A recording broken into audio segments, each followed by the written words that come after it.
Right then, guys, welcome back to episode 5, I think it is, of AKM Live now. I'm joined tonight by Shauno. Bry will not be with us, unfortunately. I wonder if Martin may appear and show his face. He said that he would do.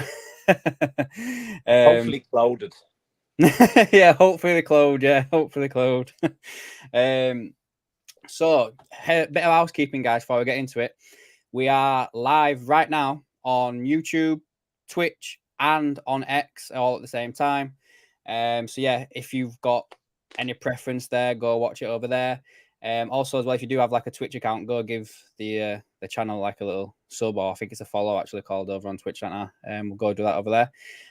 But yeah, other than that, Shauna, have you got anything you'd like to talk about before we get going? Anything you want to? Is it Not SD particularly. Designs or something? Oh yeah, SD Designs 2020. Some good stuff on that. And obviously then copy of Anfield, which I have become an admin to. Myself and Adam are admin. Yeah. And we're having great crack there. Good conversation. Yeah. Yeah, they've also got a YouTube channel as well, guys. I think I've got the bios for the whole Cop-Arts of Anfield thing in all my videos, so click on that and go give a sub over to the YouTube channel there. Gareth, he's getting started over there. He's got his first video out introducing himself. He's a top lad. He knows what he's talking about and everything like that. So yeah, go give him a sub Called over me there, the guys. stat man though.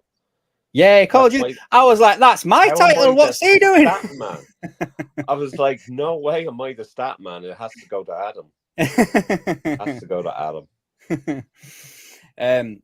So as always, guys, we always start with a little warm-up session before we dive into some of the topics. And some of the topics today in the warm-up are not, I'd say, the happiest. So, obviously we've had the Millwall goalkeeper. I'm gonna probably butcher his name, so I do apologize. I'm gonna go with Matija Sarkic, something like that. Yeah. He died at the age of 26. It's younger than me. Like, I can't even fathom. Do you know what I mean? Like, it's younger than me. The statement from Millwall is as follows: like, Millwall Football Club is completely devastated to announce that Sarkic has passed away at the age of 26. He was the Lions' #1 goalkeeper, made 33 appearances for the club since he joined them from Wolves in August of 2023.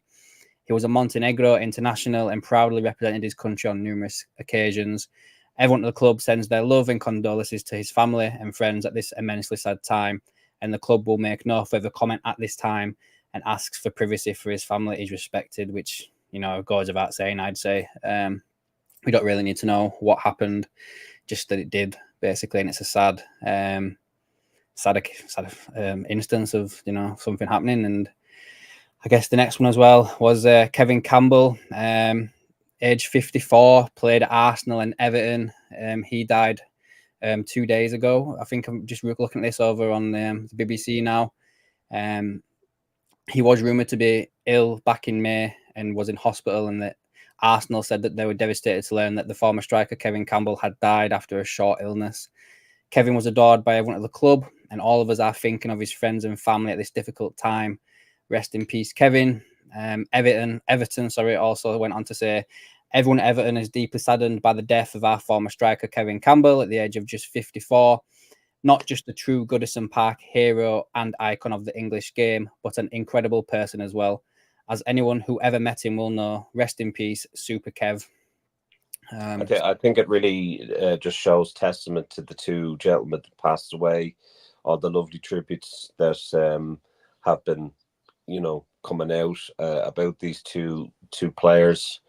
But it's very, very sad. Obviously one very young, talented goalkeeper, and obviously Kevin Campbell, who we all know and remember.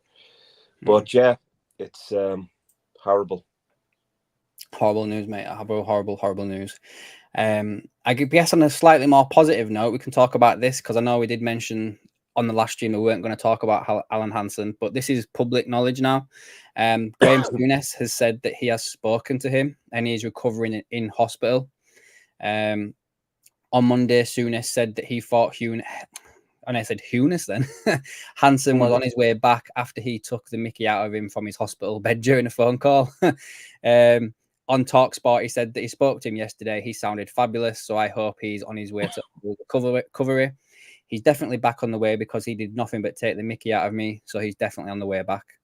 So yeah, again, I guess that's a bit more positive news to and that little bit of the segment on what do you think, Sean? It's positive in it on Hansen coming. There was absolutely, to be honest, but yeah. One thing that just fascinated me, especially on Cop Out of Anfield, was all of the lovely well wishes that were coming from rival fans. And that's really what football should be about. It shouldn't be like, well, if he plays for Liverpool and I'm an Everton supporter, then, I should slate this guy. So there was a, lovely kind of words of respect and well wishes. You did have the, people saying RIP when the man hadn't passed away, and you had a lot of people on social media jumping to conclusions, wanting to be the first to kind of put something out like that. And that just infuriates me, how social media can allow that, and yet they can do me for misinformation when I have a picture of Donald Trump consuming bleach to get rid of his COVID. So it's I know I haven't tried that yet, but don't rule it out. That might be what's holding you back. I'm seriously thinking of it. I haven't been. I've been so unwell over the last week. It's crazy, but no, it's great to hear that Alan Hansen is doing okay. Hopefully, he'll continue to recover and he'll make a full recovery. Yeah. Hopefully, we get some decent news shortly about him. So then, guys, we'll move on to the Euro Player Watch. Now, this is what I'm going to do probably every Monday until all the Liverpool players are no longer in the tournament. I want to talk about how they are performing so far during the Euros, and I've got a few bits here, so we're gonna vanish off the screen now. I'm gonna try and do it in order as well of when they've played, but I can't really remember who played first. I know that Robbo played first out of everybody because that was the opening game when Scotland got smashed 5-1 by Germany. Now, these are his stats from that game. I didn't really think about that. I'll have to remove that a moment because you can't really see the full stats there. There you go. So he played the full game. He was 50% successful in his tackles, which isn't the best, I'd say, for a defender. 79% passing accuracy. 6 ball recoveries. And then the interesting stat I wanted to put in, because obviously for Liverpool, Robertson is known for getting forward and getting the ball in the box and creating opportunities for his team, as in Liverpool, obviously. But he had zero attacking stats for that whole game. Now, you've got to go with it, obviously, that Germany were on top for pretty much the whole game. And then, obviously, Scotland went down, to they lost a man, then they got sent off or whatever halfway through the first half, I think. I think it was first half when he got sent off. I think it was, wasn't it? So they were pretty much holding on for dear life for the second half, basically. So, yeah, what's your thoughts on that? Anything surprising to take from that, Shauno, in regards to Robbo? Unfortunately not. I mean, I don't think the Scottish really do all that well in tournaments that they manage to get into. And then when you're up against the likes of Germany, that's always going to be a difficult game. And then when you're down one man, obviously that's game, set, and match Germany. So didn't really surprise me all that much, to be honest with you. But, no. Yeah, same here, to be fair. I think next up was Szoboszlai. Now, Hungary, I think they played against... Oh, I can't even remember now. Oh, that's not good. My mind's gone blank. Who did they play? I'm gonna check here because I can't even remember. It wasn't Poland because that was Holland. Anyone in the chat know who Hungary played this over the weekend? Let me check now here. Switzerland, got it here. They were playing Switzerland. They lost 3-1 to Switzerland. Yeah, lost 3-1 to Switzerland. So Szoboszlai played the full 90 minutes. He had 80% for his crossing accuracy, which is really good, I'd say. 88% for his passing accuracy, and he also created the goal that Hungary scored. He didn't have any shots on goal. Bearing in mind, guys, probably should have said this when I started going through these stats. These stats are actually pulled from the official UEFA Euro site. So if you've got any questions and you don't agree with them, take it up with UEFA, not me. So this is where I got these from. But again, for me, what I think it is we have these players that, and I'm just going to touch on this now. These two players here, captains of the teams. Like, if you go through our squad, how many captains for countries do we actually have? Like, you know, we've got another one in Van Dijk. We've got Szoboszlai. We've got Robbo. I swear there's some more in there, to be fair. Trent's obviously vice captain of England, not England, of Liverpool. I don't think Alisson's the captain of Brazil, is he? I'm not too sure on that. I think he has captain. He has captain Brazil, yeah, maybe. Yeah. So there's a fair few, like Salah, Egypt, obviously. Can't believe I missed that one out. So yeah, there's a fair few captains in the squad. But yeah, what I was going to say is, in regards to Robbo and Szoboszlai, they both play for countries that Endo, Japan, yeah, of course, yeah. Well done, John. Yeah, well done, John. Yeah, thank you for that, pal. John Henry. I just noticed. So yeah, where was I? Yeah, they've got, because they play for such smaller countries, it's probably harder for them to excel on the bigger stage, international football stage, I'd say, because they don't really have the players around them that they've got at a club level to get the best out of them. In them two situations, anyway, regarding Robbo and Szoboszlai, anyway, like I probably couldn't even come up. Maybe the goalkeeper for Hungary is that Golaski, who used to play for Liverpool, and I think he's at Leipzig now. That's the only other Hungarian player I can think of off the top of my head. Oh, and the left back at Bournemouth, who Liverpool have been interested in, as far as I'm aware. That Kerekez, that's what he plays for Bournemouth there, left back there. But other than that, there's not really many, you could list off the entire England squad, basically. There's a lot of pressure of these players to perform because they're playing at a club like Liverpool, and it's a big difference internationally wise. I mean, when I saw Szoboszlai play for Hungary against Ireland in the friendly, oh yeah, I didn't really think much of him. Really? Didn't really think much of him. Didn't think he was all that good. All right, Nigel. That was that, sorry? We have Nigel there. Nigel's after saying Pukas. Oh, is that a Hungarian player, I guess? Probably. I can't think. I can't remember his name. Sorry, man. If that's someone who's pretty decent, don't ring a bell to me, unfortunately.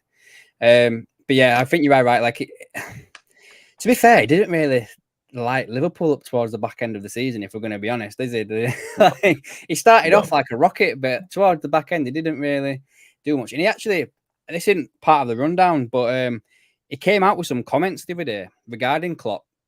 Did Szoboszlai, basically saying something along the lines of, it was a blessing in disguise not to have started as many games towards the back end of the season so he could be fit for the Euros. And I was just kind of like, that's not something you want to hear.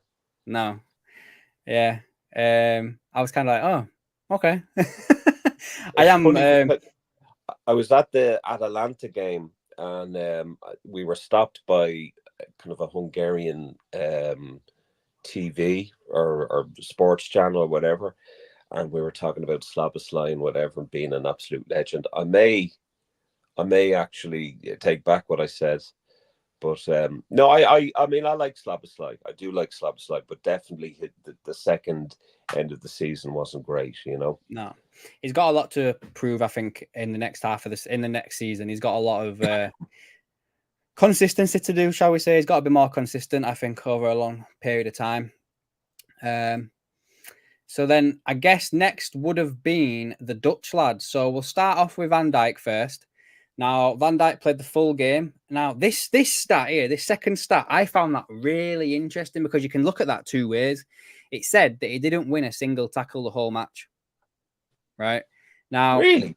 Yeah. Now, for me, I don't know what that means. I could see that as in being either he's reading the game better so he doesn't have to make the tackle. Do you know what I mean? Or he's just been poor. Again, this stat is taken from the UEFA website. So if you don't agree with it, check out UEFA, not me. But yeah, 0 tackles won from Virgil van Dijk. Interesting. 91% passing accuracy, 4 ball recoveries, and he had 1 shot at goal, which I think I remember seeing that one. Actually, it was like a volley from like a corner or something like that. But yeah, that's interesting stats from Virgil van Dijk. So I had a conversation with someone in one of the chats in one of my videos this week when someone was talking about a player we've been linked with, Lenny Euro, and they were mentioning how his stats aren't that good. And I was like, well, I've seen people comparing him to like a Maldini or a Van Dijk, just going off the basis of how he reads the game. So he doesn't have to make the challenge because he's already aware of where they're going to be and yada, yada, yada. So maybe taking that into consideration, that might be why there might be an element to that. Yeah, I think so. Yeah, it was interesting. That's the only reason why I put it in, because I just thought, oh, really? I wonder what Shano thinks of that. Interesting. Yeah, that's a bit. I didn't watch the Dutch game, to be honest with you. I watched bits and bats of it. I was in and out of the garden, but yeah, I saw the goal, which leads me to Cody Gakpo. Now, for me, just going to put this out there right now, he has been the most impressive Liverpool player at the Euros so far, and I know it's only been one game, but he was playing on the left-hand side. You know what? Obviously, where we saw him on and off at Liverpool, and he really impressed for me down there. I really think if he could bring that form into Liverpool, Luis Diaz may have problem, I think, as starting in that position next year. So, yeah, he didn't play the full game. He completed 81 minutes. He had 1 goal. He had 4 shots, 92% passing accuracy, and he was fouled 4 times. And apparently he's the most fouled player so far at the Euros, which, again, is interesting stat as well, just to put out there in regards to how well he's actually playing for Holland. You know, they're relying on him. He's getting the ball a lot more than other people around him potentially, and that's why he's being fouled and he's running at people and dribbles and blah, blah, blah. So, what's your thoughts on Gakpo? I know you didn't see the Holland game, as you just mentioned, but them stats are pretty good. The stats look amazing. I mean, again, Garrett, I don't know how I've become the stat man. I mean, there's Adam with the stats there, you know, but like, I think, you know, Cody really needs to prove himself both at international level and club level. And the only way he's going to do that is by performing like that. And if he can do that, then he's certainly in for a shout, you know, to play on the left if needs be. But certainly gives Arne Slot, you know, some options. Yeah. So that's 100%. Good. Yeah, I agree. I think he's been, like I say, he's been one of the best players for the Liverpool players at the Euros so far, I'd say. And then lastly, guys, because we have Trent Alexander-Arnold now. His performance yesterday has led to a lot of controversy, shall we say, surrounding him. Like, I've seen people. Tell you what, we'll go through the stats first and we'll talk about it afterwards. So he played 69 minutes of the game. He had 3 shots, 1 on target, 85% passing accuracy, and he recovered the ball 3 times, which is probably just about as much as Van Dijk did as a centre-back, if I remember rightly looking at that stat just then. So yeah, I'll take that one down. But I don't know if you've seen it online, Sean, or all the stuff about how Trent is not made to be a midfielder and he doesn't have the experience to be a midfielder and this, that, and the other. It's a load of rubbish to me, in my opinion. Like, how many times have we seen Trent for Liverpool, even if he's doing this inverted right back position where he's coming into the middle of the park, he lights it up. Like, he's really, really good in the middle of the park. And yeah, he's playing more of there as like a part of as a midfield free. But let's be honest, England themselves, like we were speaking before we went live, England themselves were not on top form yesterday whatsoever. Oh. So I think singling out Trent for this criticism is a little bit of just like, oh, England didn't play well. He's not playing in a position he should be playing, so we'll have a go about him. And I think it's just all wrong. Like I'm not going to just turn around and say that he played amazing yesterday, because he didn't. Like, in all honesty, he didn't play amazing, but he was not as bad as people are making him out. I think he was better than Phil Foden yesterday. Phil Foden, after the first 20 minutes, did nothing. Yeah, I didn't see a great game from Phil Foden. I didn't see a great game from a lot of the players. But the problem that you have with the British media is that they will hone. I mean, you saw what happened in the last tournament, how they attacked, some of the players that missed the penalty shootout, and how absolute brutal they were. I mean, this is a young player, at the end of the day. You still have to accept that he's a young player, but he's one of the greatest passers of the ball in football at the moment. 100%. And whether he plays at right back or in midfield, he's still a fantastic passer of the ball, unbelievable passer of the ball. And I think Arnie Slot is going to have some headaches over, well, are we going to put him in midfield because he can bloody play there, or are we going to have him as a right back? I mean, I saw something there saying, he's a failed right back and he's now a failed midfielder. Yeah, bloody grip, lads. Failed right back, failed midfielder who, if you believe the rumours, Real Madrid are trying to sign. Yeah, because they signed failures. Yeah. Speaking of Real Madrid, Jude Bellingham yesterday, I know, mate, we missed out on a gem there.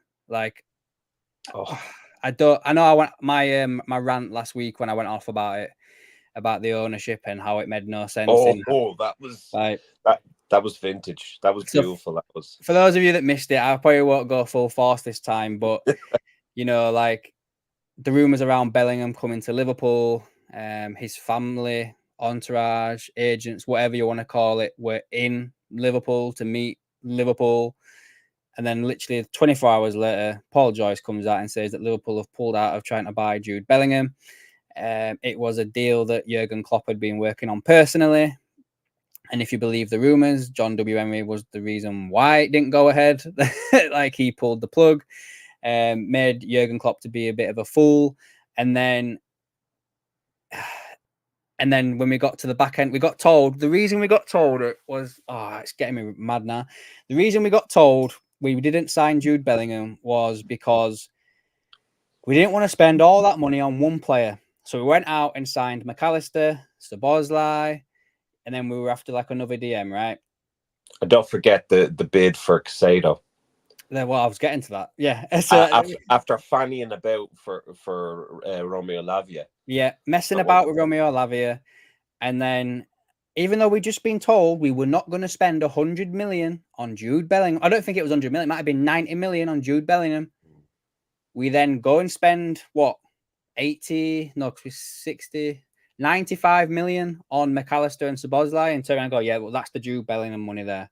We then go put 115 million pound bidding for fucking Caicedo when we had no money, and we got told that we weren't going to go and spend all that money on one player. Oh, do you know what I mean? So anyway, getting back to the Euro bit, he was phenomenal last night. I thought he was absolutely England's best player, and he looked like, to me, a little bit, being probably a little bit biased here, he was like a young Steven Gerrard for me. He was all over the shop yesterday. Yeah. He was putting his weight in. He was smashing people about, tackles, and giving it large in front of people and everything. Honestly, I would have given even that goal he scored. I mean, and the goal, of course, yeah. I mean, he put himself on the line there and took it well, Yeah, I would have given anything for Liverpool to have signed him. Honestly, I really would have done. And yeah, probably didn't help towards Jurgen Klopp eventually leaving Liverpool. But anyway, that's by the by now. It's in the past. So, right then, guys, that is the end of the Euro segment. So what I want to do now is move on to some of the transfer links. Now, there's only a couple this week. It is quiet. The Euros are going on. But I did do a video last week on Lenny Euro, which is this lad here. Now, David Ornstein wrote an article at the Athletic basically saying that Man United and Liverpool were both interested in this player. However, his mind was fully set on joining Real Madrid. So for those of you that don't know, Lenny Euro, he plays for Lille. He is 18 years of age and he plays at centre-back. Last season, he had 44 appearances with 3 goals. He started 88% of the games and completed 87% of the minutes available to him, and he got booked 5 times the whole of last year with no red cards. So Lenny Euro. There was also an article that came out afterwards basically saying that an unnamed English side, I think this one was very recently actually, an unnamed English side put a bid in of around 42 million for Lenny Euro. Sorry? 42.3 million. Yeah, that's right. 42.3 million euros for Lenny Euro. That's euros, Lenny. Sorry, just a little way that rolled off the tongue then. And this was reported in the Spanish media, and this is from a paper, if I remember correctly. I can't remember which one that is associated with Real Madrid. So there's a lot of conspiracy theories going on here, guys. Basically that, you know, the player's agent or whatever is basically trying to goad Real Madrid into getting this deal done as quick as possible. He is in the last year of his contract. This is why he's so cheap. Again, if I remember rightly, PSG went in for him in January and they were quoted 100 million euros for him. And now obviously we're in this is basically the last time where Lille can get any money for him. So that price will come down considerably.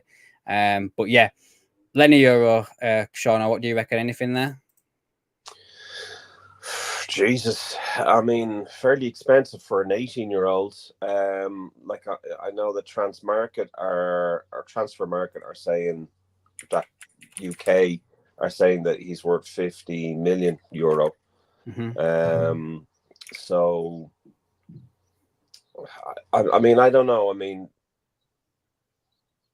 I think for the fact that he's young, I think that would go in our favor because we tend not to go for the old fellas. But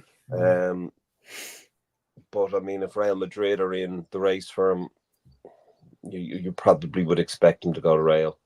Yeah, especially with the whole French contingent that seems to be appearing at Real Madrid over the past few years as well. Like, sorry, where they've got like Mendy, Tuchemani, another player Liverpool missed out on, Camavinga, another player Liverpool missed out on, Jude Bellingham, and now they've gone and signed Mbappe. Yes, Liverpool missed out on Kylian Mbappe. He's gone to Real Madrid. The amount of people that still thought he were going to come to Liverpool this year. A GoFundMe was set up. A GoFundMe, lads. Come on. So, yeah, I think if this lad is the next up-and-coming big French defender, I do believe he'll end up going to Real Madrid. So that may be the last time we do touch on the lad, in all fairness. But, you know, it is what it is regarding Lenny Euro. Now, this one's a bit interesting. This one came out over the weekend, and I'd never heard of the player, in all fairness, not going to lie. And it's this lad, Waldemar Anton, if that's how you pronounce his first name. Would you say that, Shano? I'd say that's a good shout. I don't know if the W is pronounced as a V. I don't know. It might be like Waldemar Anton, yeah. Yeah, Waldemar Anton. That's what I reckon. Now, plays for Stuttgart, 27 years of age, centre-back, 37 appearances last year, 1 goal, 4 assists, which is, you know, pretty good. He started 94% of the games in the starting 11, completed 94% of the minutes completed, and he got booked 7 times last season. Now, Stuttgart were one of the teams in the Bundesliga last year that if Xabi Alonso's Bayer Leverkusen had not been as good as they were, Stuttgart would have been the story coming out of the Bundesliga. I think the season before they were fighting relegation. This manager's come in. I can't remember his first name, but I think it's Hunes. He's related to the Bayern Munich president or club ambassador or something like whatever he is there. And he was linked with the Bayern Munich job this year. Obviously, they've got company now, and he was, again, linked with the Liverpool job. He was, apparently, according to The Athletic, before we heard about Arne Slot or Amorim or anything like that, they did a few stats and basically turned around and said that if they were to pick a manager that was going to come in and be just like Jurgen Klopp, he was up there as one of the most likely managers to replicate what Jurgen Klopp was doing, and it was that Hunes. at Stuttgart, and another one on that list was Michael Carrick at Middlesbrough, but we won't talk about that one. But yeah, I do find it interesting that obviously we've lost Joel Matip on a free transfer. He's gone. So the age of our centre backs now is pretty young when you look at it. We've got Van Dijk at like 32 now. You've got Kanate, probably, again, I should have probably got these up, but I reckon he's about 25. Gomez, maybe 26, 27. And you've got Kwanzaa, 19, 20, 21, whatever, how old he is. We have a young centre-back department. And then obviously we have been linked with Lenny Yoro as well, who's another young lad that's going to come in. Yeah. So bringing in a bit of experience from a team that has been playing well in the Bundesliga, I think that makes sense, in all fairness. Like, I think, again, I don't think he's got a release clause of like 22.5 million because his contract he extended it in January this year. So it has got a fair bit of time on it. But yeah, his release clause is so minimal when you come to footballers nowadays. But yeah, Sean, have you got anything you'd like to add to this? He just missed one game in the German top flight, helping his side to a second place finish, with obviously Bayer Leverkusen with an amazing season. 27 years of age, he's the captain as well. So, I mean, at 20 million, I mean, do you think he'll go for 20 million? I don't know. Well, I don't know. If that's the release clause, they can't do it by it, can they? I mean, but at 27 years of age, is that the type of player that we go for? Probably not, in all fairness. No, you're probably right there, in all fairness. Like, he's not the profile that Liverpool would go for, especially with the whole Michael Edwards thing coming back and everything like that. So yeah, you probably are right in that situation. But again, I think we've just maybe touched on a subject there where the actual age profile of the Liverpool centre-back department is on the young side. So we definitely... So let's say, for instance, if Van Dijk doesn't sign a new deal this year, you're going to have to sell him. So then you'd literally just be with the young lads. That's it. Well, I mean, do you think, he would be backup, something for the young lads to look up to at 27 years of age? I mean, obviously the pace of the Premier League is slightly more than the German league, I think. And at 27 years of age, is he going to have time to adapt to that? I don't know. Yeah, I really don't know. Maybe on a free transfer, that might have been a bit of a less of a gamble, shall we say? At 20 million, though, it's not too bad. Copite of Anfield, our good friend there, Anton, perfect to replace Matip, in my opinion. Yeah, and I mean, at 20 million, if we can get him for 20 million, absolutely. Absolutely. Yeah. What's that? Bon 3S32. He said that 27 would be the oldest Liverpool would sign as a player. Yeah, maybe potentially that could be even too old. Maybe 25, maybe the oldest. I don't know. Like, I need to maybe look at whether when we got Matip, was that when Edwards was there? I know that was on a free transfer, but I'll maybe have to look into that one. I think so. Yeah. So maybe. I know he was pretty old though. Well, old. You know what I mean? I think he was north of 25 when we got Matip. Surely he had to have been. So yeah, I have to look into that one, actually, to be fair. And then I've got a couple more that I thought I'd have a quick look, see if there's anything else out there regarding transfers while we're still on the topic. And this one came out on the 14th, so 3 days ago. And basically it is the Dutch journalists, Lars. I'm not going to be able to pronounce these names. No way. We're going to go with Lars and Denny. The two separate people called Lars and Denny. We're going to call them that. And they say that basically Liverpool's interest in Feyenoord goalkeeper Justin Bijlow has nothing to do with Arne Slot, and he was already on the list.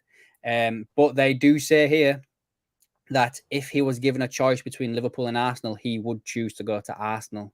Again, this is all just journalists talking, so don't take that as set in stone. But it goes on to say here that the Dutchman has long been the number one for Feyenoord after moving into their first team from the youth setup. So he's Feyenoord born and bred. He's made 143 appearances for the club and kept 54 clean sheets in total, and has established himself with the Dutch team as well, making 8 appearances for them since his debut in 2021. He's 26 years of age, and there's a growing feeling that this summer may be the ideal time for him to move on, and the reports in the Netherlands have credited Arsenal and Liverpool with an interest. So it goes on to say here that they both, Liverpool and Arsenal, may be looking for a new backup goalkeeper, with Aaron Ramsdale and Kelleher both hoping to secure moves and become number ones elsewhere. Bigelow could be an ideal low-cost option to replace both, and a move to Liverpool would see him reunite with Arne Slot. Their interest has nothing to do with him, though, according to the two journalists, and there's some quotes here now from the journalist saying, "It is good to mention that Arne Slot has nothing to do with this yet. Liverpool already had him on the list before Slot's appointment. He's 26, so you shouldn't play second fiddle," said the other journalist. And Arsenal is interesting. They're rotating their goalkeepers there. And if you have the luxury position of choosing between Liverpool and Arsenal, then Justin would choose to go to Arsenal. So I know we've probably touched on this lad before in the past, this Bigelow guy. What do you think on that one, Shauno? Martin Mason. Thank you for the £10. I can't remember what it's called. Is that super chat? I think it is, isn't it? Cheers, mate, for that. Thank you. Appreciate that, buddy. Are you going to join us or what? He's been told off by the missus. Right. I don't really know all that much about him, to be honest with you. And it's very, like, there's a lot of question marks over, obviously, contracts and stuff. And, is Kelleher leaving? Is Allison leaving? And I think, if we're looking at one or both of those leaving, obviously we need to jump into the market fairly quickly and see what's out there. But I don't really know. If I'm honest. I've just seen that one now. Sorry. He's so salty, so he is. He's so salty. Martin, you're always welcome on. Don't worry, mate. Don't worry. You're always welcome on. Clothes on, please. With clothes on this time, yeah. Yeah. Did I did, didn't I? I mentioned on here about what happened after we turned the stream off last time. I forgot we were live. Like, I was just going to tell you. I think I've already told you anyway what happened for you. No, were we talking away and it was still going on, was it? No. It was I got a strike. You got a strike. So I got a thingy from YouTube because and I thought when it popped up, I was like, I bet that's because of Martin with no top on. Like, that's because of that. But it was because a music song was played, and the music is banned in Russia and Belarus. But anyway, a lot of stuff is banned in Belarus and Russia, so I wouldn't worry too much about it. So all I had to do was just mute that section, and it was fine. So I didn't really get a strike on the channel, but yeah, that's quite funny. Oh, this right here is one of my oldest friends. I've known him since I was about 10, maybe even younger, maybe 9 or something like that. We grew up together. It's Danny Woodhouse. He's one of my best friends. Yeah. All right, Danny. Finally joining the channel and finally, popping on and everything like that. I've only been streaming these lives for a while, but you never show your face anyway. But it's good that he's subscribed anyway, and yeah. He does watch from time to time. Oh, cheers, mate.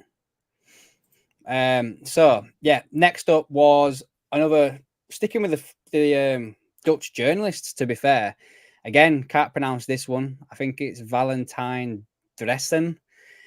They were reporting that basically Liverpool and Leicester City are after Feyenoord defender David Hancock, or Hancock, if that's how you pronounce his name.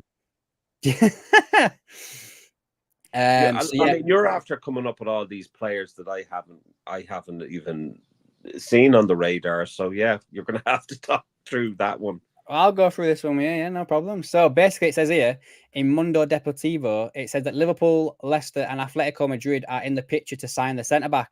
Now, Dan, you may know more than me, but I swear this player was linked with Leeds as well in the past. I think he was linked with Leeds, to be fair. It goes on to say that the reports focus on the Liga side's interest in the 26-year-old towards the end, and they mention Liverpool and Leicester. Mundo say that they have found out that the Reds and the Foxes have asked about Hanok. Slot managed him at the Eredivisie side, and it needs to be seen whether this can give Liverpool an advantage over Leicester and Atletico. So what I'm going to do is I'm going to search this lad on Transfer Market and get his full stats up. I think I may have touched on him before, to be fair, in the past, but it's always good to just refresh it. Yep, so here we go. How old is he? He's 26. He's 26 years of age. He's actually played at the Euros as well, so he played there.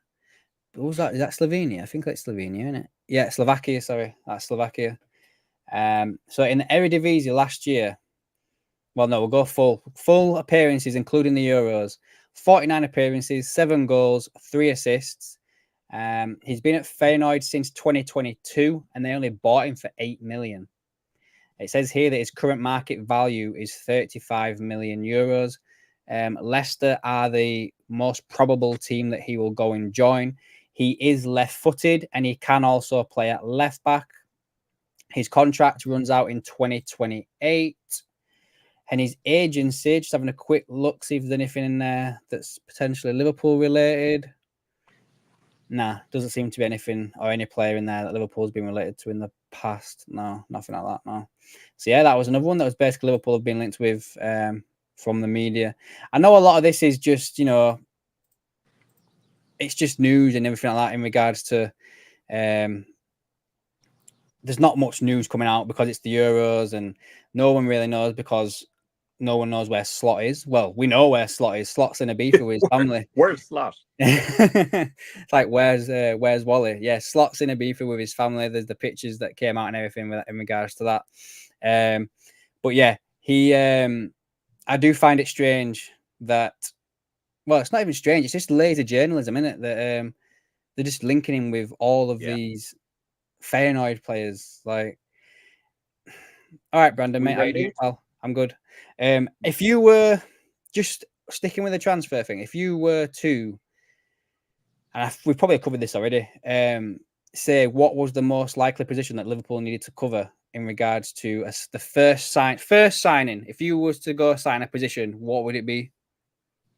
Well, we touched on this a couple of streams ago. That Inacio fellow who can play centre back and left back. Yeah. He sounded fairly. I'd be fairly interested in signing him if I was Arne Slot. Yeah. But I'm not. Do you reckon centre back's top priority then? Bond 3-2 says DM and number 6. It would have to be. I think I definitely think that the next signing would have to be a defensive midfielder. That is important. But we're also, with Matip gone, we also need to look at filling a centre back. Yeah, 100%. I agree with that. I think centre back needs to be first priority. And then obviously again it depends like how Slot's going to play. Like if we're going to play with the two in the pivot, you could probably get away with another season without signing an out and out DM. Again, that's just me going off FSG. Like we're not going to have a summer transfer window where we sign everybody and we're going to be happy all the way through. So yeah, I probably would say centre back. I would pick a centre back over a DM. I know everyone in the chat is saying DM, like Copites, John Henry. They're all saying DM, and Copites has also said a left back as well. Do you think? Again, it's so hard to decide with the lack of news that's coming out. But do you think that there's any certain players that you would say is probably on the way out? Like, would you think like if you were to say maybe one? I think that there's obviously there was a question there earlier on about like the contracts and obviously that's let me find that one. Very, very worrying that we haven't sorted out the contract yet with Trent, especially Salah and Van Dijk. I think you're going to see Kelleher go. Kelleher, yeah.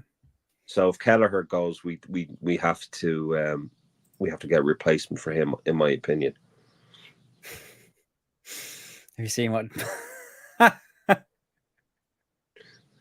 Sorry, I'm just. Are you looking at what I'm looking at? Yeah, I think so. Okay. That's karma for you. Apparently, we were in for Juventus defender. He's on loan now to Roma. Dean Huijsen, according to journalist Miko Di Natalia, a host of clubs including Newcastle, Borussia Dortmund, and Liverpool are trying for the player's signature. He's currently on. He's a 19-year-old.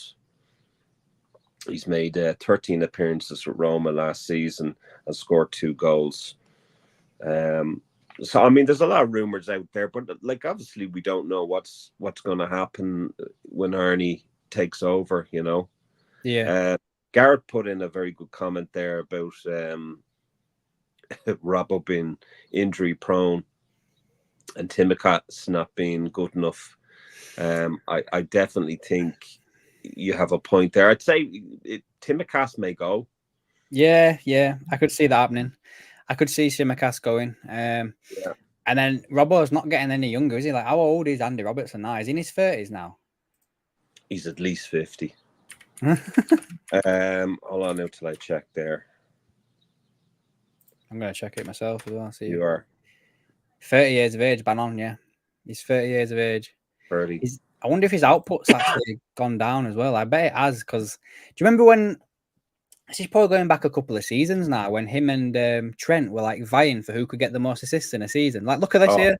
So for the whole of last year, Robbo played 31 games, 3 goals and 2 assists. The whole of last year. Yeah, he's deteriorating.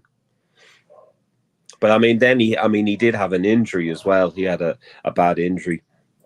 Yeah, we did play Joe Gomez a fair bit, didn't we? Yeah, to be fair. Gomez. He's actually got the same agent as Trent, as Robbo. So that's interesting there as well. Copite saying we need a good left back, get rid of Timikas and use Robbo as backup. I think that Anasio fella though. Yeah. As a centre back. Well, he plays at left back as well, doesn't he? Yeah, he can do, yeah. He plays both positions, yeah. I do. Yeah, I could see. I do think it's towards the backside of the team, the goalkeeper and defenders, where we're going to see probably the first domino fall in regards to player leaving, player coming. I do think that. I know we had that. We slightly touched on the contract situation just then, but what's your gut feeling right now on it? I know we don't really know, but gut check. If you were to do a gut check right now on the 3 of them, what do you think is the most likely scenario? I think if any player is likely to leave, it would be Salah. But I think Virgil and Trent are safe. I think they'll stay on. I swear I saw some other day. Let me see if I can find it again. Virgil van Dijk. Yeah, Brandon, we just touched on that as soon as update on Alan Hansen's fantastic news. I could have swore I saw something the other day, like a journalist that spoke about Virgil van Dijk and basically said that he wouldn't want to leave Liverpool. Yeah, he said that, but I mean, Trent hasn't really said anything. I don't think Trent would want to leave anyway. I think if you're looking at someone that is more likely to leave, it would be Salah. Martin after PM and you. Does he?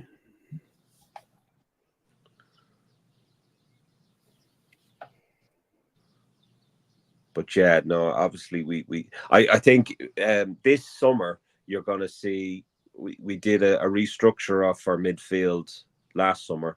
I think you're going to see that now in the defense this summer, I think. Yeah. I think that's where we're going to hone in on. Yeah. Lads, it may look like I'm going down an escalator every now and again. I'm not. You did do a bit ago. You were like this, like just. I look like I know. Yeah. It's whatever has happened to my. So yeah, my gut check, I guess, on the three of them is probably on the same line as yours. The only thing I would say differently is Salah's agent was adamant that last time it came to this that he wouldn't leave on he wouldn't be forced to leave, and they would leave on a free transfer. I think we need to sort out before we make any signings. We need to sort out contracts. Yeah, we definitely need to.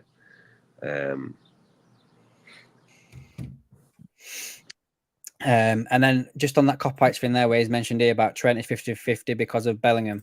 I think that there's a danger there with that one, because when you say that, we went down that rabbit hole with Bellingham, with the whole Jordan Henderson and Trent being his busy mates.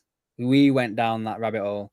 So just because it's the same people, it works the same as well. Like, I can't see Trent leaving unless he's offered something that's like abysmal. Unless they take the piss and don't give him market value, I reckon then he would leave. What's that here? Out of the three of them, he would let Trent go. Wow. Wow. No. Nah, not for me. I think you've got more longevity with Trent. Salah's probably got 3-4 years left at the top level. Van Dijk, centre back, they can play till they're like in their late 30s at a top level. So you got to keep them both.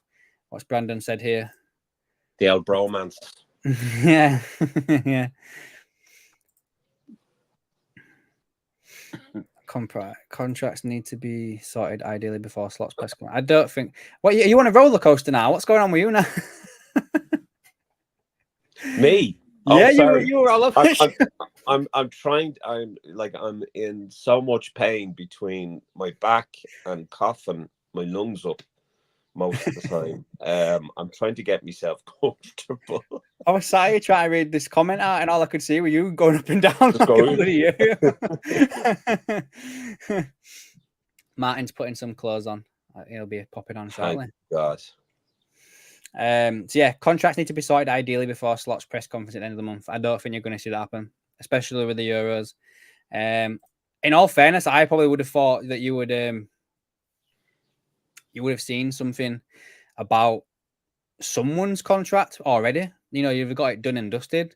But yeah, the whole contract situation, it needs sorting out as soon as possible.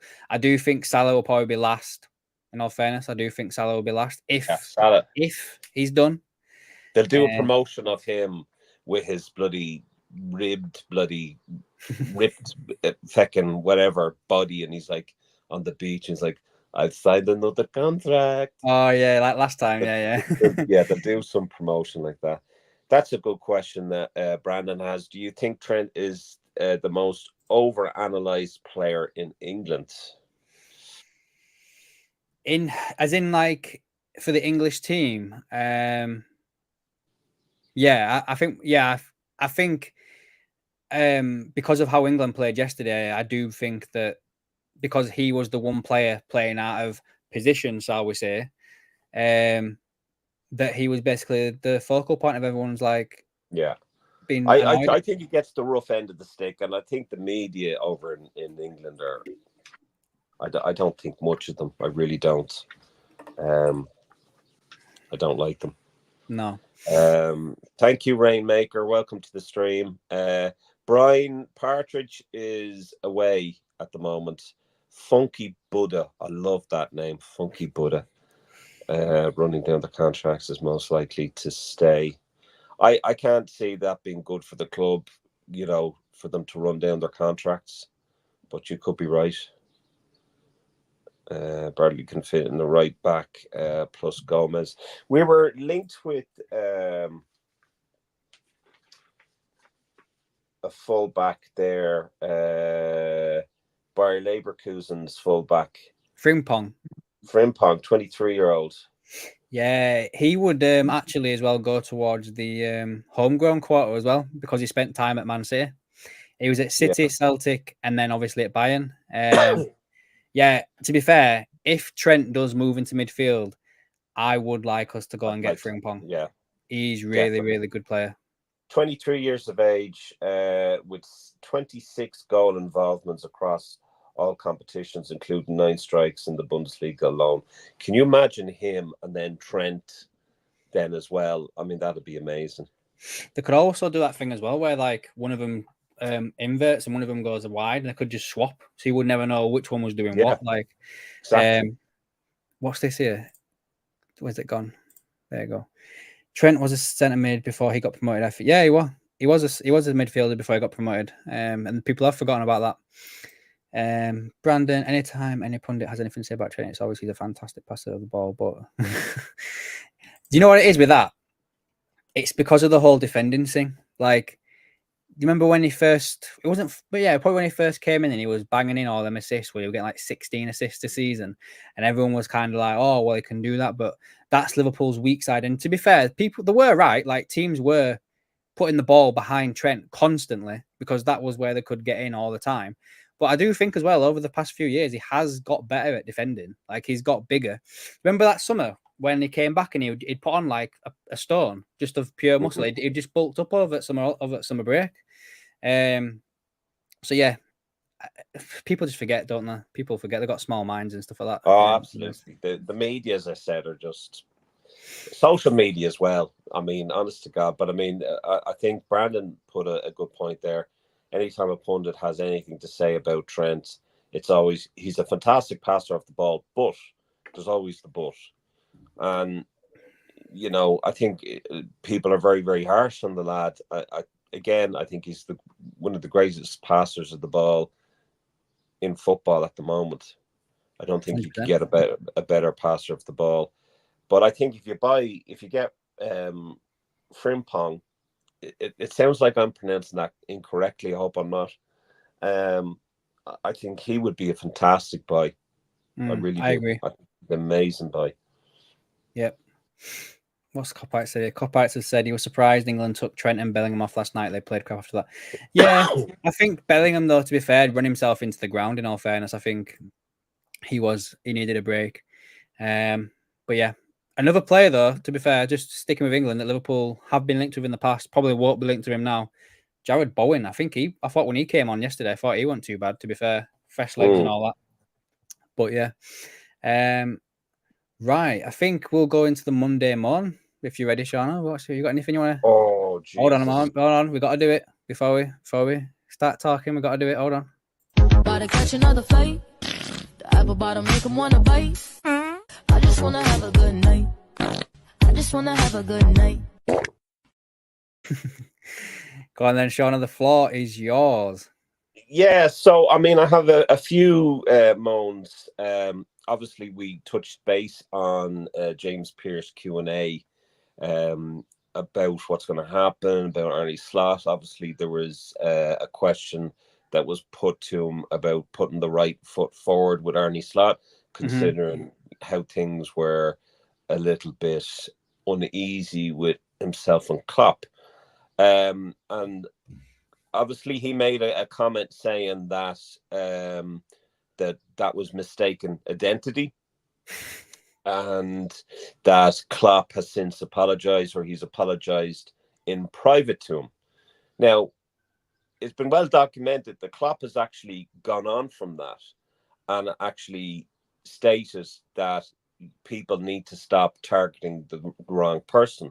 This was over an article. Supposedly, an article was to come out saying that Klopp is finding it difficult with the head of fitness at the time, and that he was difficult to work with.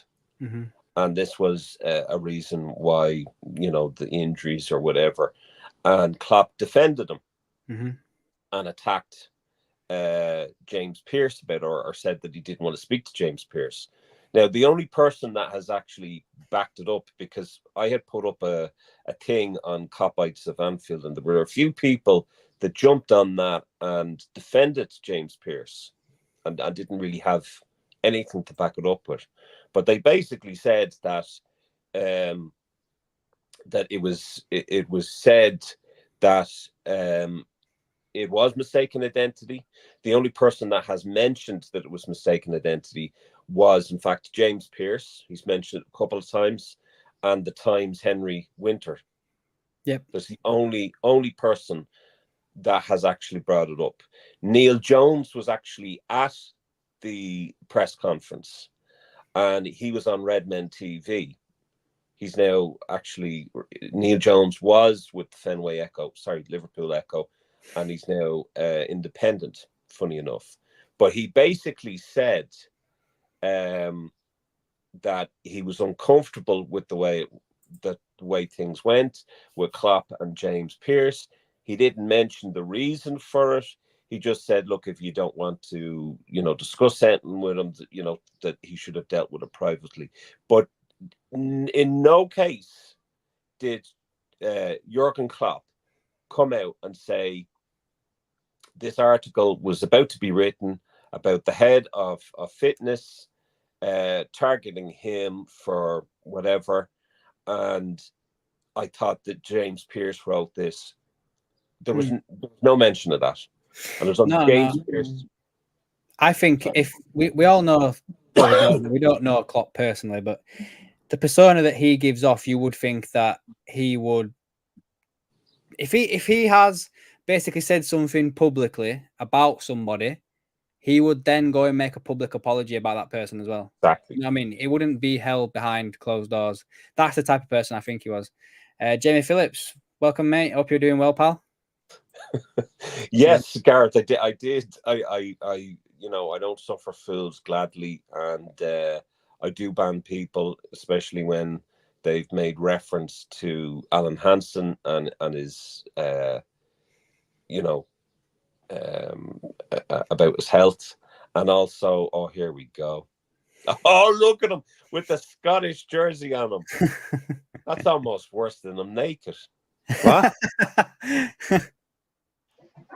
You're all right. For Alan, go on, son. He's looking for his freedom. But yeah, no, I was just saying, Martin, that I'm an admin of Copy of Anfield, and I have had to ban a few people, especially with regards to the whole James Pearce thing, because the amount of people that have defended James Pearce and said, well, Klopp has come out and said it. If Klopp was going to come out and say it, he would have had the opportunity, and he never said anything about mistaken identity. Never. So that's my first moan for Monday. Yeah. That's my first moan. I don't know whether you guys have any, if you want to add anything to that or not. What about you? You moan every day. That's true. No, I think I've said what I want to say in regards to the whole apology thing. That if Klopp had said something about someone publicly, I think he is the man who would then apologize publicly also. But yeah. What about you, Martin? Anything on that? I'm going to hold my hands up because I've got to explain to the teacher in the middle there. I've not done any homework. I've only learned how to put clothes on, and I don't want to derail stuff. and also getting us flagged as well. Don't blame that shit on me. That was him. That was his music. You going on about centre backs before. What about that? Is it Lewis Dunk from Brighton? Would you have him? I would. Yeah, Lewis Dunk. I mean, have a look. I mean, load him up for his stats and stuff. Hold on a moment. Is he with the England team now? I think he is, isn't he? Yeah. Let's have a look. So, I don't think that he'll be someone that they'll sign. He's 32 years of age. No. His contract expires in 2026. Last year, 43 appearances, 4 goals, 1 assist. He is represented, though, I think, by someone Liverpool do business with. Hold on a moment. Yeah, but that's just an option for a cheap getaway for the owners. Yeah, CAA. I can't see that happening. I mean, with with the way they do business, they're always looking at Moneyball. They're always looking at buying a player with the intention of getting a good resale value. So I can't see that happening. And as Copy of Anfield says, Dunk is too old. I don't know which Dunk he's talking about. I think he's talking about round the right one. Yeah. No, I shouldn't say that because he might have us on his phone. Ibrahim Konate is represented by that Stella group. So I knew there was some sort of Liverpool link there. There's a few players actually on this list that Liverpool have been linked with over the past actually as well. Camavinga, Jeremy Pino, Calvin Phillips. Yeah, there's a few people in here. It's not maybe. I don't know. I think his age is obviously against him. I can't see that being. Can you imagine like Michael Edwards' first signing for Liverpool is Lewis Dunk, 32-year-old. I think Twitter or X, is whatever it's called, would hit the roof. They would hit the roof. Yeah. I mean, it just gives you more reason to moan. It would, and I mean, then that means that we have the segment. The other thing that I wanted to talk about was how the club have not said anything about the allegations that have come out about Standard Chartered. Mm-hmm. That's disgusting. And as a result of that, we're now it's a big PR disaster, Martin, because what's happening now is you have they're going to lose a lot of revenue.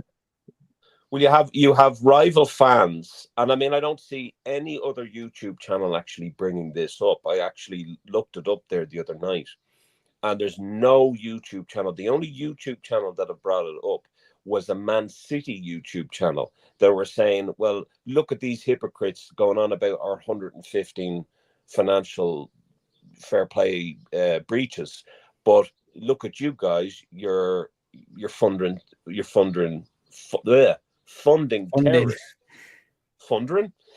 funding terrorists, and this is what has been said. And I personally think the club have got to. Jamie, I do apologize if you brought it up. I didn't see it, mate. I'll make sure to have a look at that. But I didn't see anyone else bringing it up. Didn't see anyone else bringing it up. And I think the club now need to make a statement. And I personally think that until the investigation of this is done, I don't think they should have Standard Chartered on the jerseys. Well, they should just get rid of them completely. Yeah. Just being devil's advocate here, I reckon that there is... You could take that both ways, because you could either, like, if it's found not guilty and then you've got rid of them, then you're going to look like that. You know what I mean? And if you come out and say something and they're not guilty. But again, as I said, when we first touched on this, I think, was it last week we talked about this as well? I can't remember. Last week, yeah. Last week. If these allegations are found to be true, Liverpool have to rip up the contract, take all the signage down wherever it is, and refund a lot of people for the jerseys. Well, yeah, I was literally about to say, like, if this comes out mid-season, and we'll have to just do what Chelsea did, when they had the new owners, when they just had no sponsorship in the middle of the shirt, wouldn't they? We'll have to just do that. There's no way you can continue to play with them on your shirt for the rest of the season. Do you know? So, yeah. I think something that has to be done. I mean, there's not. Yeah, you see there. I mean, Bond 3S32. I definitely think something has to be done. I mean, okay, innocent until proven guilty, but that's all well and good. But it's not the first time that they've been accused of this. No, you're right there. At the end of the day, there is no smoke without fire. If they are guilty of this, and it certainly looks that way, we have to. I mean, we're talking about. I mean, you have Paul Machin that goes on about the Liverpool way and about state. You're going to get us flagged again. Yeah, state-owned ownership and the question marks over human rights and what have you. If you have your main sponsor that's on your fucking jersey as a bank that have funded terrorism, you are in absolutely no position to jump on any moral high ground and talk about any other club. So it's not something that we can sweep under. We have got to, address this full on, because our reputation is at stake, and there are there's plenty of things at stake here. Has to be done. Yeah, I just wanted to touch on what Jamie said here. Like, this might sound mad, but Liverpool got lucky. This was brought up when the season finished, so no one's talking about it. By the time the season starts, most people would have forgotten about it or moved on. And then he also says here that the thing is how many sponsors are straight up. Like, that goes with the whole thing that happened in, when we were going around this whole the club's up for sale thing, and everyone was saying they didn't want any oil money and they didn't want people from over there to be buying the club and blah, blah, blah, blah, blah. How many billionaires do we know out there that because it's going to be a billionaire that buys the club because of how much it's worth? How many billionaires out there do we know that have actually got their money through good methods? There probably ain't many. Well, I mean, if you want to go on about nationality and the nationality of owners, I mean, FSG are American. I think we should all just club 20 clubs together. No offense to kind of Americans, but they are responsible for quite a lot of wars and whatnot. But the point is I love how people say, well, who would you want, Sean, to buy Liverpool Football Club? Oh, hold on a second till I have a look at me black book of all the billionaires that I know. But it wouldn't surprise me with you. I wouldn't know. How would you know what? Before I come on, I was going to get a green thing on the wall. I was going to put like 11 players out, get my glasses on and a stick, and go, Sean, I've got my homework here. Well, I've done my homework despite being really sick. I have. You've only got COVID. I have. I've COVID, long COVID. But yeah, I mean, I have the home jersey as well, Bon, and it's now I just feel like, with that on it, I'm not too comfortable, to be honest. Yeah. And I think we have to, as a club, I mean, if we're giving out to Man City about their 115, we have to then say, well, hold on a second. See, since I heard about all that the Liverpool top I bought have not worn since. Really? Wow. Really? Yeah. And you know what it was like with me? I didn't wear Liverpool tops because I just fell out of love with it all. But then I was getting back into it, and I bought that one when I was on holiday. And since I heard that, I just haven't bothered wearing it. I think I don't want to wear it. Not because I don't want the club. It's not right. Yeah. I could see that. Some people that know about it, I can see that happening. Like with a fair few people. Like, I haven't bought it yet. I don't know. I'm waiting a bit longer. I don't know. I'm not too sure. We had a discussion about the kit anyway before, but I'm not a big fan of this new kit. I'm not gonna lie. I can't wait for Adidas to take over next season. But yeah. But I mean, it could still have Standard Chartered as the sponsor, and I think they have an awful lot to answer.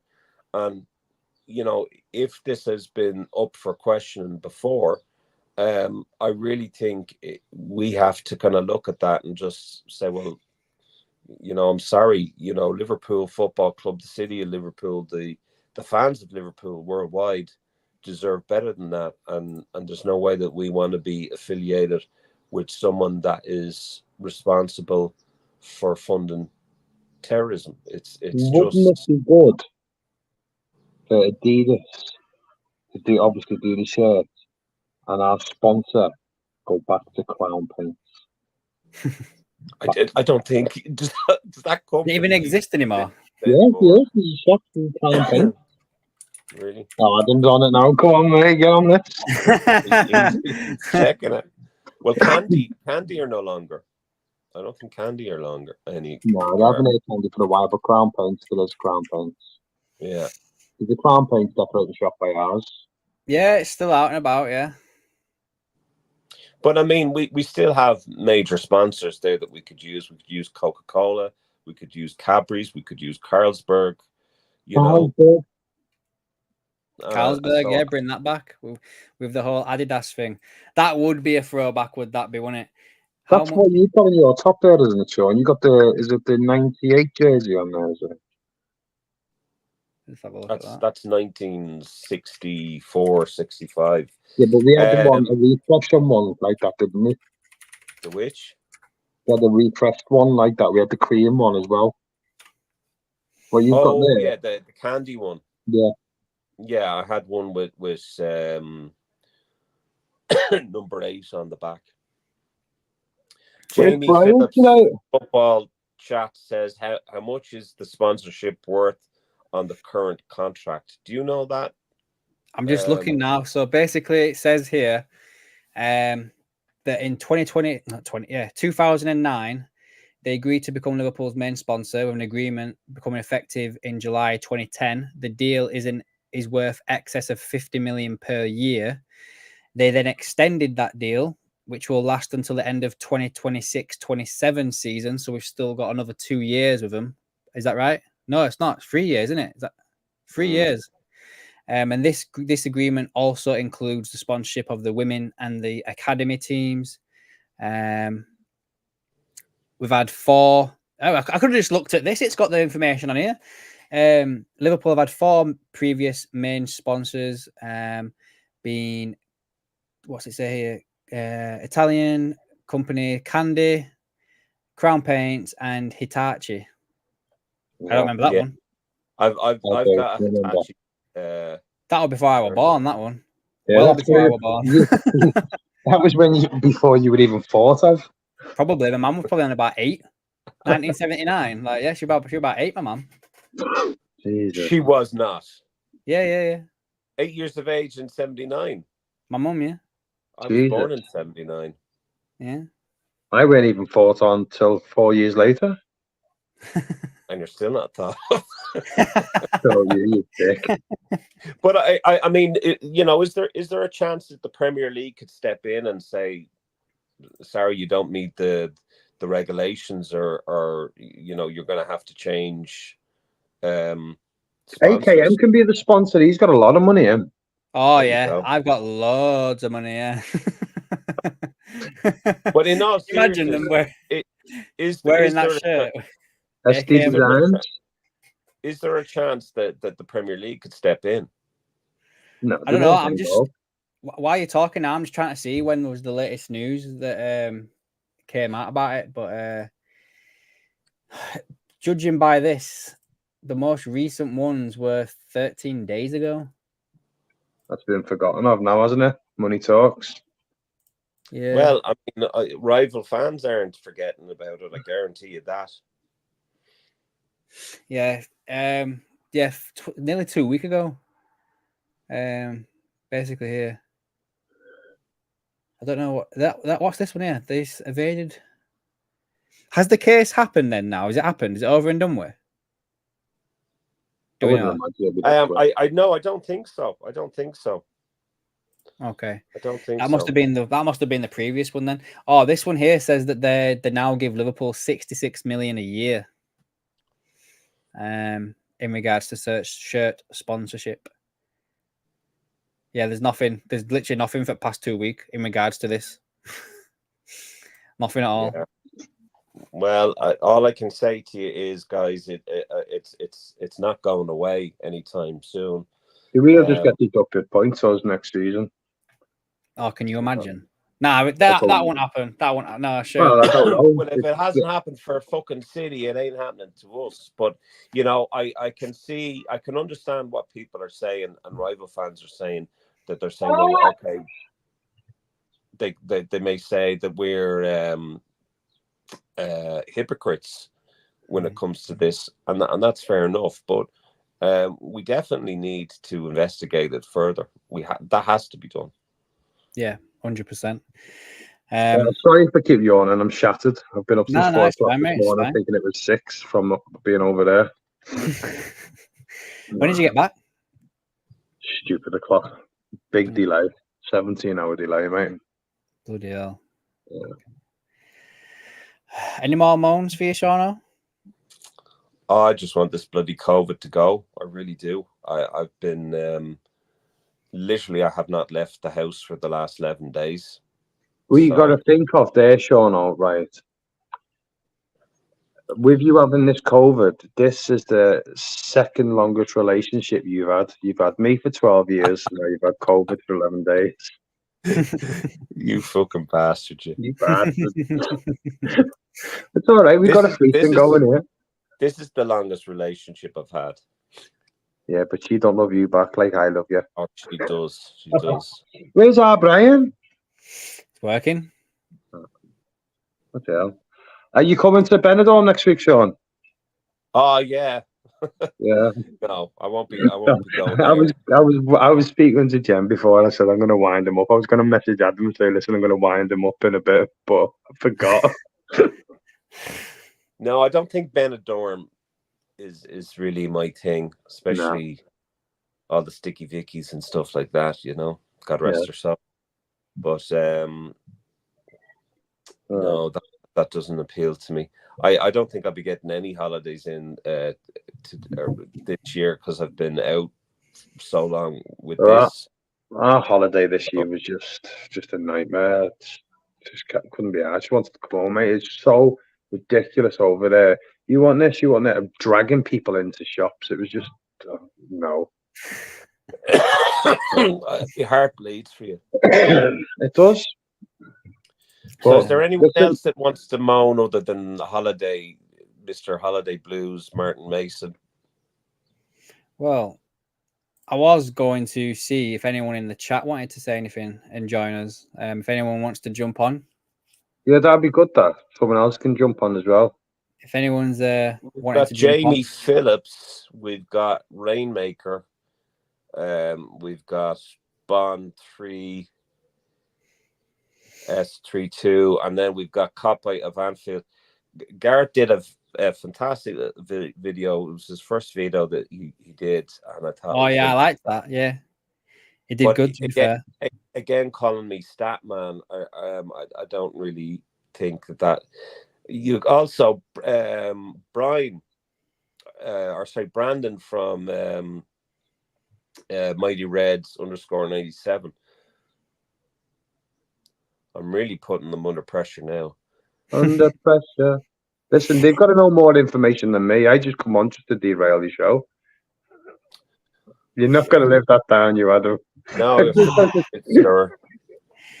Well, if no one wants to come on, I guess I'll give it a couple more minutes, and if not, we'll probably call it there, guys. This is probably the shortest stream we've done, but there's not much to talk about, really, Liverpool related, in all fairness. There really isn't. Let's have a look here.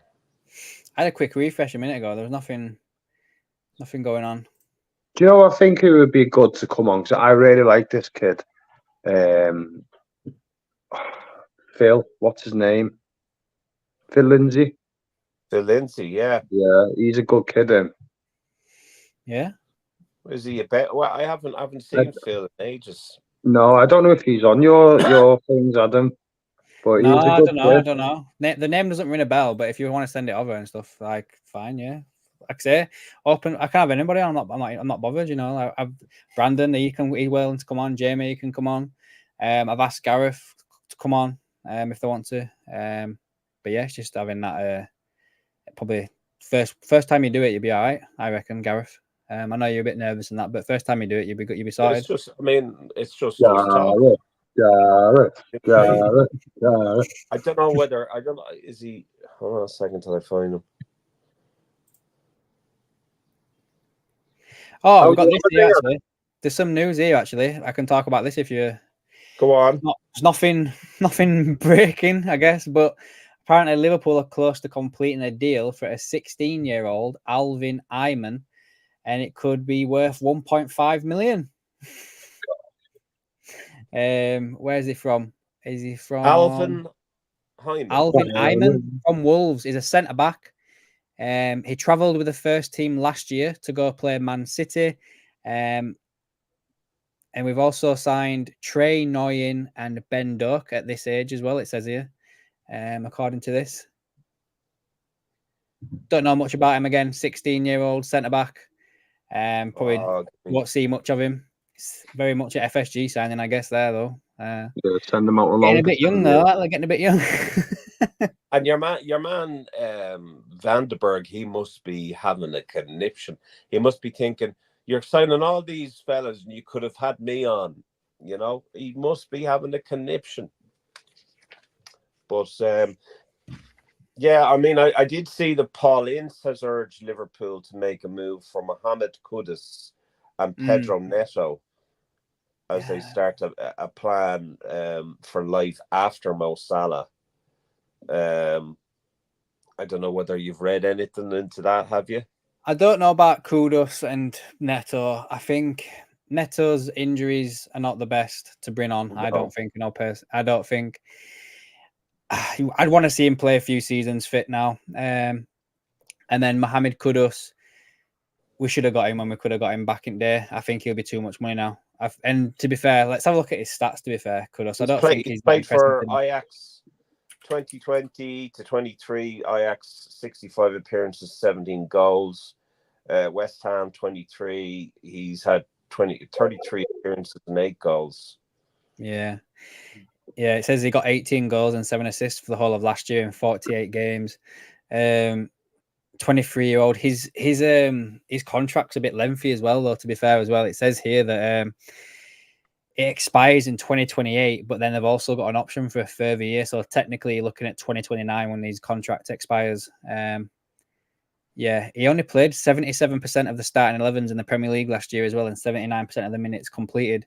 But his goal participation in the Premier League was 26%, so just over a quarter of all the goals that they scored in the Prem, he was involved in, and he only played like 3/4 of the game. So that's not too bad, I guess. But as Jamie says there, he would cost 120 million now. Yeah, 100%. I've just thought on who would be a good person to come on here if we could get them on. Jamie. Jen. Yeah. She knows her stuff. Yeah, get her on. Jamie as well. Jamie's good as well. Because I've seen right, listen, guys, I'm going to go because I'm shattered. I hope it didn't ruin your stream tonight. Here we go. Adam, listen, keep that beanie hat off. Right, and Sean, grow a pair of testicles. It's only COVID. Rest them on your head. Oh, he's a bad bastard, I'll tell you. He is. Yeah, I probably will end streaming a bit, mate. If all fairness, probably a shorter stream we'll do. But yeah, unless you've got anything else you'd like to talk about. Not really, considering we did about 3.5 or 2.5 hours last week. Yeah.